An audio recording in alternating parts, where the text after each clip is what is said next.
Bienvenidos a todos a esta nueva edición de Terra Entrevistas. Mi nombre es Florencia Candia y hoy nos juntamos con Ana Inés Díaz, quien es especialista en Derecho a la Salud y mediadora, y nos responde 7 preguntas esenciales sobre la pandemia.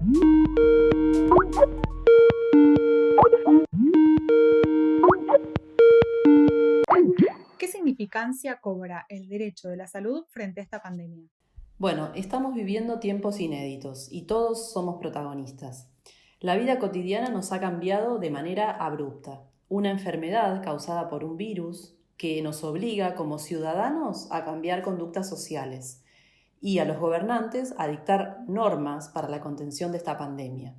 Y además hay algo que considero que nos atraviesa, vivas donde vivas, que es que la limitación de este virus es entre todos. Es aquello de que cuidar al otro es cuidarnos y viceversa, sobre la base de un valor que considero es el amor, porque cuidar al otro es un acto de amor.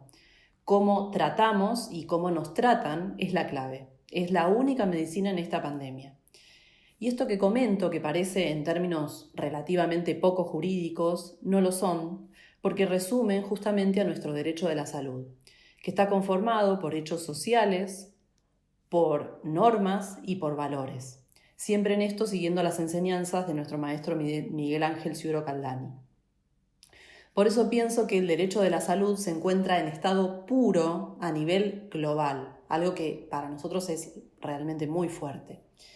Y quiere decir que esta rama jurídica, esta novel rama jurídica, cobra una relevancia inusitada en este momento y nos lleva a confirmar sus principios propios, entre los que se encuentran la exigencia de protección o de proteger a las personas de cuya salud se trata directamente, es decir, a los enfermos, pero también a quienes intervienen en el tratamiento de esas prestaciones de salud, es decir, a todo el equipo de salud en su conjunto.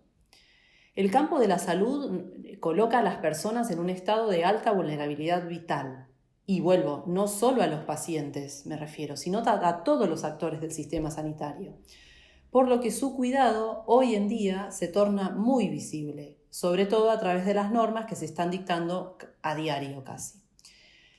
En este punto me gustaría traer a colación el artículo 1 de la Declaración Universal de los Derechos Humanos del año 1948, que comienza con un gran punto de partida y dice: todos los seres humanos nacen libres e iguales en dignidad y derechos, y dotados como están de razón y conciencia, deben comportarse fraternalmente los unos con los otros.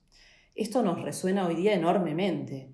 Más de 70 años después, esta norma cobra una importancia y una nueva significación. Esto de comportarse fraternalmente es realmente, como decía antes, muy profundo. A esto yo le agregaría que estamos muy conectados, de tal manera que un virus atravesó todas las fronteras y llegó muy rápidamente de países muy distantes, algo que antes era impensado. Y tal es esa conexión que justamente lo que se nos propone es un opuesto, el aislamiento.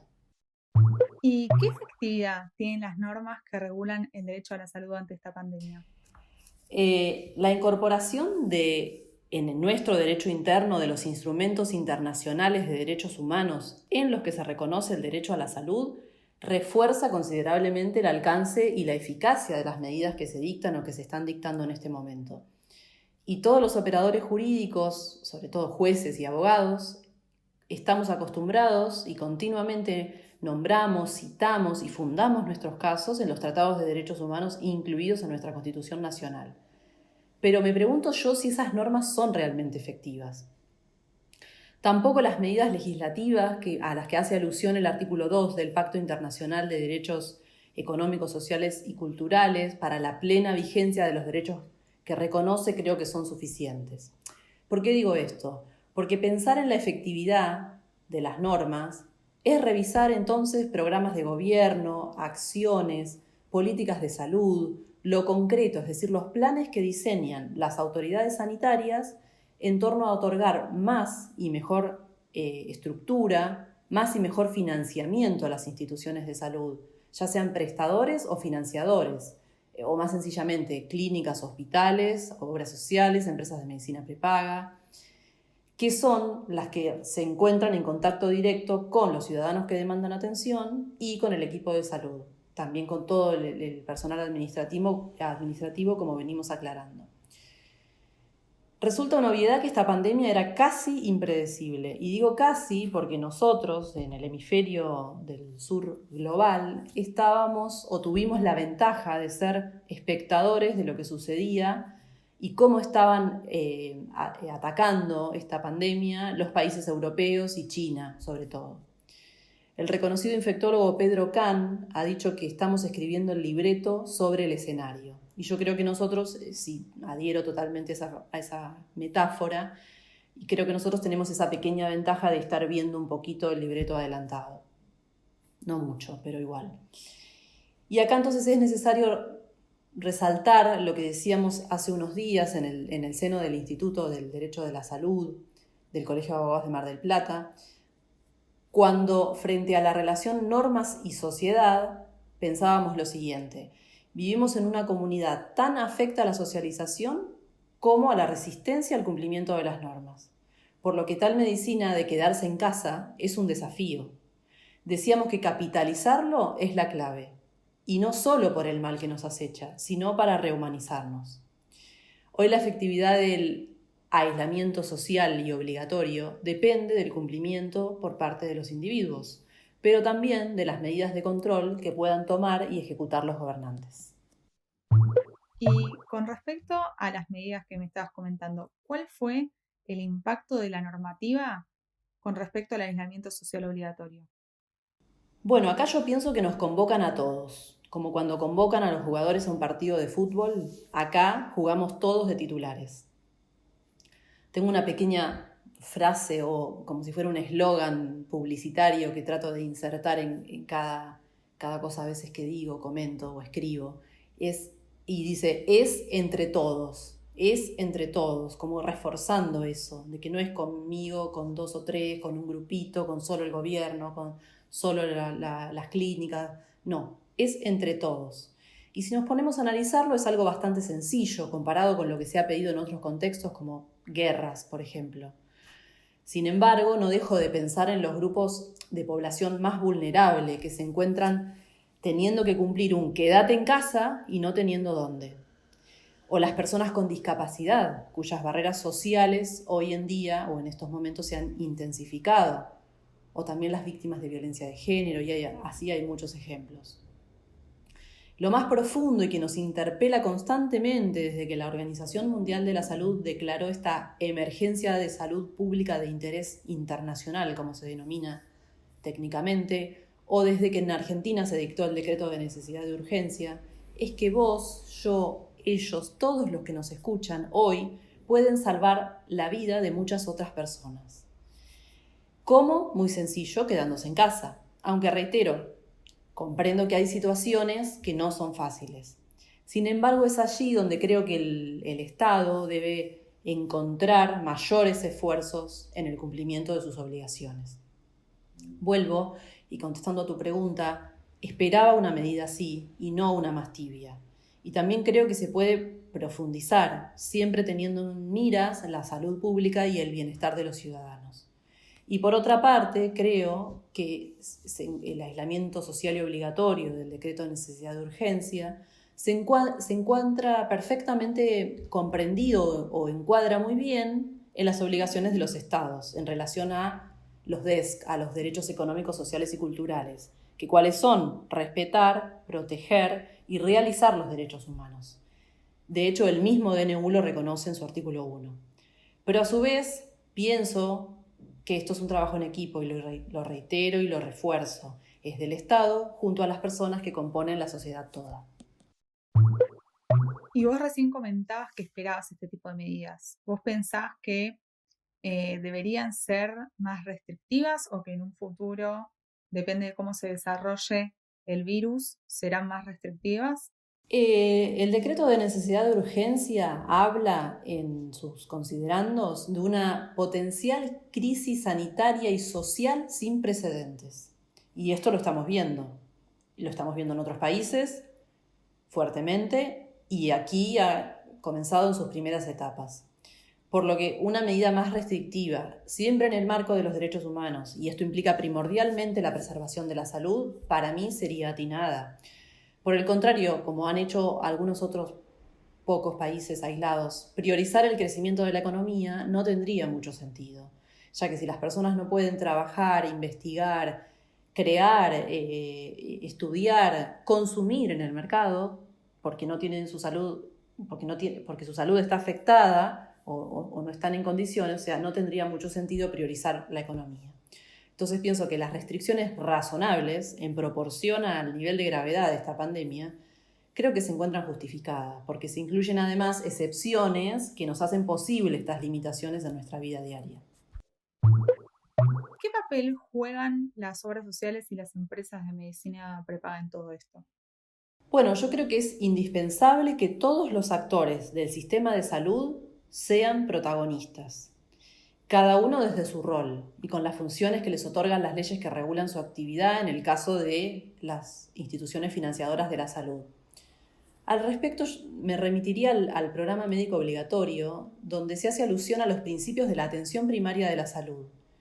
Y ahí encontramos la prevención dentro de lo que es atención primaria. Y hoy yo considero que cobra mucha importancia en la gestión de los servicios de salud. Con eso también estamos todos viendo que muchas entidades lanzaron aplicaciones móviles en plazos, digamos, que llaman la atención, en qué corto plazo pudieron lanzar sus aplicativos, medios electrónicos. Hoy en día la tecnología juega un rol también fundamental, de forma de informar y prevenir la escalada de esta enfermedad. Quiere decir que también cumplen ese rol preventivo. Por otro lado, también el programa médico obligatorio, PMO, remite a una actualización continua. Y en Argentina estamos muy acostumbrados al dictado de leyes por patologías. Pero claro, en este momento nadie pudo escribir una ley del coronavirus. Sin embargo, y más allá de estas breves pinceladas sueltas y que habría que profundizar seguramente, yo creo que ya hay un grupo de normas de emergencia y siguen saliendo a diario, como te comentaba, normas que regulan las conductas de los ciudadanos en relación a esta pandemia. Y a esto debemos atenernos todos, incluyendo las instituciones, sea cual sea, como te decía, el rol que ejercemos, porque estamos en un contexto que supera lo habitual. De hecho, ya se están viendo cómo ciertas normas flexibilizan las normas que son base regulatoria de determinado vínculo asistencial. Y reitero que el trabajo es en equipo. El Estado proveerá insumos, equipamiento de protección, convocará más profesionales en estos momentos, destinará los fondos especiales de financiamiento, instalará los que son llamados hospitales móviles, para darte algunos ejemplos. Y también las obras sociales acercarán sus propias propuestas. Esto lo estamos viendo ya. En consonancia todas con el respeto al objeto social de su institución y de su sociedad. Y por último, y no menos importante, es que los individuos tenemos la responsabilidad de cuidado que nos ha dado la norma de emergencia. Siempre y en todo momento, la guía o el hilo conductor será la protección de la salud de todos. Vos nombrabas recién el papel que juega el Estado en esta catástrofe. Yo lo que te quería preguntar era con respecto se habla mucho de la falta de insumos y de la llegada de esos insumos también al interior del país. ¿Considerás que puede llegar a haber algún tipo de responsabilidad del Estado ante esto? Bueno, lo cierto es que es una obligación de los estados en épocas normales, siempre, a las que antes me remitía, las de respetar, proteger y realizar los derechos humanos, entre los que se encuentra el derecho a la salud. Con más razón y urgencia en este tiempo de pandemia. Sin embargo, creo que se ven los esfuerzos que ya se dispusieron por parte de las autoridades gubernamentales de todas las jurisdicciones. Recordemos que nuestro sistema de salud está dividido es complejo y fragmentado y está dividido en jurisdicciones, además de niveles de atención. Bueno, yo creo que eso se está viendo en todos. Estamos ante una demanda impensada para cualquier sistema de salud. No solo el nuestro, el argentino, sino estamos viendo que hasta los sistemas más sofisticados tuvieron una demanda impensada. Nuestro país es muy extenso y existen muchas inequidades en las cuales quizás venimos un tanto atrasados, que deben atenderse. Asimismo, se deben conjugar con los factores epidemiológicos que determinan zonas donde hay mayor cantidad de casos. Porque a veces pareciera, cuando se dan los partes diarios, que hay más medidas o más acciones sobre la ciudad autónoma de Buenos Aires o sobre la provincia de Buenos Aires. Pero lo cierto es que si uno analiza las estadísticas, la mayor cantidad de casos se está dando en esos territorios. Por eso esto de analizar también un poco epidemiológicamente las zonas donde hay mayor cantidad de diagnóstico. ¿Qué conflictos consideras que se pueden llegar a dar entre el derecho a la salud y el resto de los derechos humanos? Bueno, una crisis sanitaria global como es esta, sin precedentes, puede derivar en un universo de conflictos, y de manera especial en conflictos sanitarios, pero también económicos, sociales, vinculares o interpersonales. En estos días o en este tiempo, esta semana que lleva el aislamiento obligatorio, los que más han resonado son, por ejemplo, los que se relacionan con el derecho a la comunicación de padres separados con sus hijos, el derecho a circular o al libre tránsito, el derecho a ejercer el comercio, por nombrarte algunos, o como te decía, los más resonantes. Sin embargo, mi respuesta es volver al núcleo central de todo esto que venimos conversando aquí, y esto es la preservación de la salud, que no es otra cosa que la aplicación de los principios del derecho de la salud. Por lo tanto, si se genera uno de estos conflictos y la salud se pone en riesgo, lo que consideramos es que debemos inclinarnos por su cuidado. Ante la duda, el cuidado de la salud. Las demás normas existentes, como por ejemplo el artículo que reconoce y regula el derecho a comunicación de los padres con sus hijos, pasarían a un segundo plano mientras dure el estado de emergencia, que no tiene otro objetivo que cuidarnos a todos. Nadie lo esperaba, nadie se preparó para ello, no en Argentina, en el mundo. Pero nuestra solidaridad y responsabilidad creo que es lo que nos deben guiar en las decisiones que tomemos por estos días. No sé si nos querés dejar alguna conclusión final del tema, qué opinás, qué parece que van a ser los próximos pasos en este caso. Lo que me deja pensando todos estos días es que todos somos iguales y que todos estamos conectados. Otra cosa a la que me remite permanentemente es que la base de la sociedad es la familia, algo que se dice desde hace mucho tiempo. Y a la familia, nos hizo volver casi sin aviso una pandemia. También pienso que hay cosas más simples a las que debemos darle importancia. Lo que antes nos decían, como lavarse las manos antes de comer, nuestras abuelas o nuestras madres, ¿a quién no le han dicho eso? Hoy se vuelve nuestra única, no principal, nuestra única medicina, porque mientras no haya un medicamento específico o una vacuna, esa es hoy nuestra medicina. Y muy probablemente creo que esto quede arraigado en nuestras costumbres para siempre. También un detalle final, que ver el lado positivo de esto, tratar de encontrarle el lado positivo en cosas sencillas, como que muchas personas han descubierto que se sienten mejor estando compartiendo con su familia, que aprenden cosas nuevas, simples, cotidianas, que cuidarse es cuidar al otro. Eso que parece una cosa tan sencilla y hoy en día es lo que nuestra bandera. Y pienso, ¿sabes qué? Que esto no nos sirve solo para hoy, sino para siempre. Gracias a ustedes. Muchas gracias por acompañarnos. Los invitamos a todos a seguirnos en nuestras redes sociales. Esta fue una producción de la Dirección de Contenidos de Thomson Reuters La Ley.